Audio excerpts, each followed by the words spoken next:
নবী নবী কইরাই আমার মরণ যেন হয় রে দয়াল, নবী নবী কইরাই আমার মরণ যেন হয়। ওই মরণে পাইব শান্তি, ওই মরণে পাইব শান্তি, ভয় কি রে আমার। আল্লাহু আকবার। ওসমান হারুনির সঙ্গে পীর মুরিদ দুইজন মদিনায় চলে গেলেন। মদিনা পাকে যাওয়ার পরে ওসমানে হারুনি বলে, আমি পিছের দিকে তাকাইলাম, আমার মুরিদ মাইনুদ্দিন কোথায় আছে? পিছনের দিকে তাকিয়ে দেখলাম মাইনুদ্দিন আমার পিছে পিছে আছে। মাইনুদ্দিন, তোমার পায়ের স্যান্ডেল কোথায়? কয় বগলের নিচে। সুবহানাল্লাহ কোন। মাইনুদ্দিন রে, এটা মরুভূমির দেশ, পাথর গরম, বালি গরম, পায়ে ফুসকা ফুটে যাবে, পায়ের তালুতে ফুসকা ফুটে যাবে, তুই যে কষ্ট পাবি। স্যান্ডেল পরে নে। ওসমান হারানি কথাটা ছেড়ে দিয়ে সামনে চললেন, রওজা শরীফের বাউন্ডারির কাছে চলে গেলেন। ওসমান হারুনি বলেন, আমি আবার পিছনের দিকে তাকাইলাম। এশকো क्या सिजमत बुसूजी उनका खबर कौन जाने, इश्क में कत्ल हो गया मंसूर हिल्ला जिने, किल्ला शहीद ने, ईसा मूसा आयुब नबी यूसुफ और जो लेखा, शीरी फरहद लैली मजनू समझे उसका लाइला, समझे उसका इल्लल्लाह, राबिया और हासन बसरी, खाजा उस्मान हारूनी, शेख मोहम्मद कुतुबुद्दीन, अब्दुल कादिर जिलानी, अब्दुल कादिर जिलानी, राबिया और हासन बसरी, खाजा उस्मान हारूनी, शेख मोहम्मद कुतुबुद्दीन, अब्दुल कादिर जिलानी, अब्दुल कादिर जिलानी। দুইটা হাত তুলে বলেন আল্লাহু আকবার। আরো বড় করে বলেন আল্লাহু আকবার।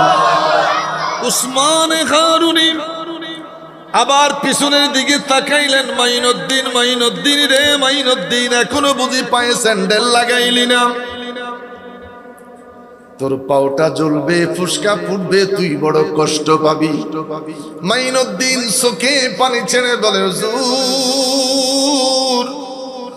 মদিনার মরুভূমির বালু গরম, পাথর গরম, আমারে জ্বালাইবে।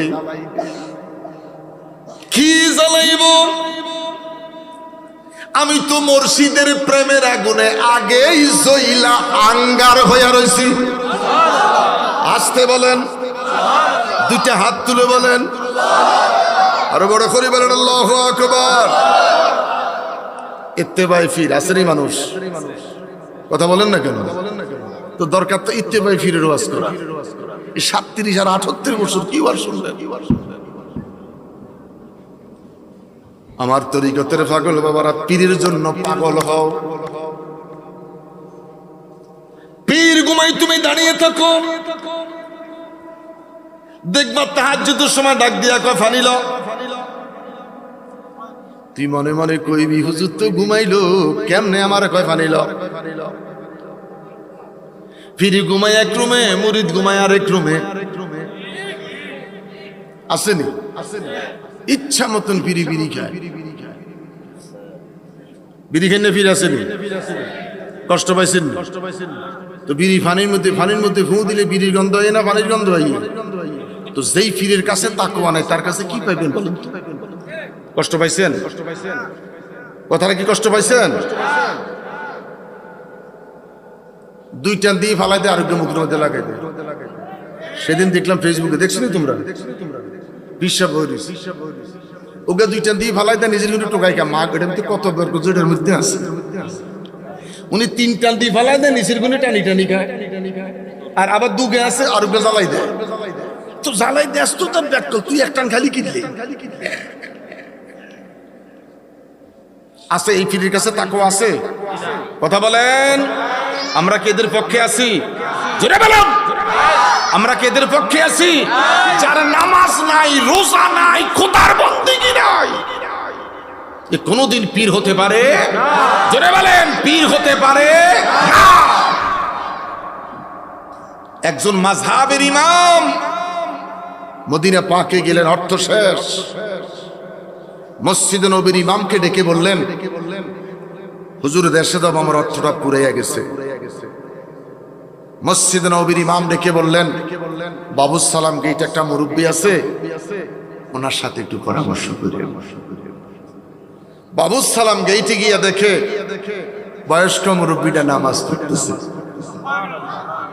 নামাজ একটু গলদ আছে, নামাজে ইমাম সাহেব চলে আইছে। উনি চিন্তা করলেন, যার নামাজের ত্রুটি সে আমার কি করতে পারবে। দ্বিতীয় দিন গেছে, তৃতীয় দিন গেছে, তো নামাজের সালাম ফিরে কয়, বাবা গত 2 দিন আইলে আর গেলা, আসার কারণটা কি তোমার? গত 2 দিনও তুমি আসলা, কোনো কথাবার্তা না বলে চলে গেলা, বিষয়টা কি? হুজুর গোস্তাকে মাফ করবেন, আমি এসেছি আপনার কাছে একটা ফয়সালা জানার জন্য। আমি এসে দেখলাম আপনার ইবাদতে ত্রুটি আছে। কি আছে? তো মুরব্বী কইতেছে, বাবা আমার কলবের মধ্যে ধরা পড়ছে আমরা একটা মাযহাবের ইমাম। আমি ইচ্ছাকৃত নামাজের তাশাহুদার রুকুর মধ্যে ইচ্ছাকৃত ছোট্ট মাসালাটা ছেড়ে দিয়েছি। দেখি আপনি একটা মাযহাবের ইমাম, এই ছোট্ট মাসালাটা আপনার মনে আছে। আমি খুশি হলাম, আপনি একটা মাযহাবের ইমাম, এই ছোট্ট মাসালাটা আপনি ভুলে যান নাই। বড় করে বলেন, আরে বড় করে বলেন। মাসালাটার দিকে লম্বা করলাম না। মা ডেকে বলেছেন, রে কে তোরে খাওয়াইবে? ছেলে জবাব দিলেন, মালিক ইয়াউমিদ্দিন। মুখ খুলে বলেন, মালিক যদি খুশি থাকে খানার অভাব।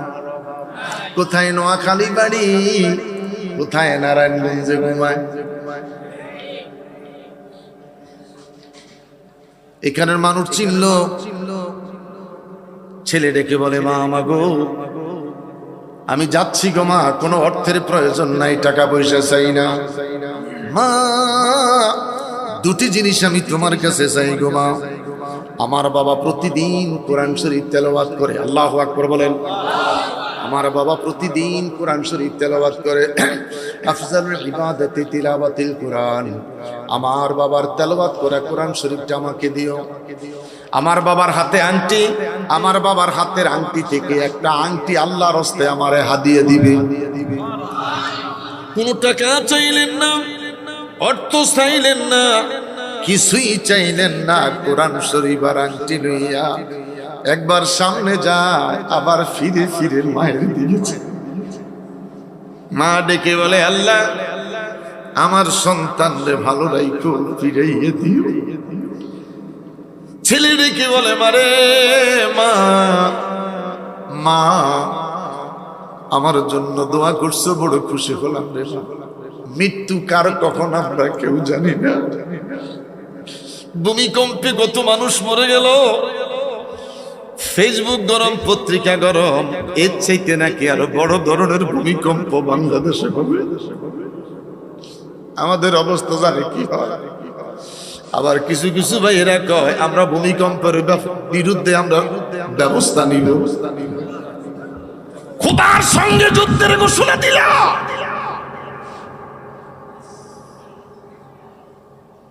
গাড়িতে আবার দেখলাম নতুন কবে আবার মোবাইল কোম্পানি কইতেছে, ভূমিকম্পের আগে মোবাইল নাকি ক্রিং ক্রিং করে কইব ভূমিকম্প আইতেছে। নাউজুবিল্লাহ বলেন না। যদি মুসলমান হও, কোরআনকে বিশ্বাস করো, ইজা জুলজিলাতিল আরদু জিলজালহা, 27 তলা বিল্ডিং ফাইটা যাবে, কি ব্যবস্থা তুমি নিবা? কথা বলো। 9 তলা বিল্ডিং ঝুলতেছে, কি ব্যবস্থা তুমি নিবা? কি ব্যবস্থা তুমি করবা? খোদার সঙ্গে হাত দেওয়া এত সহজ না, এত সহজ না মা।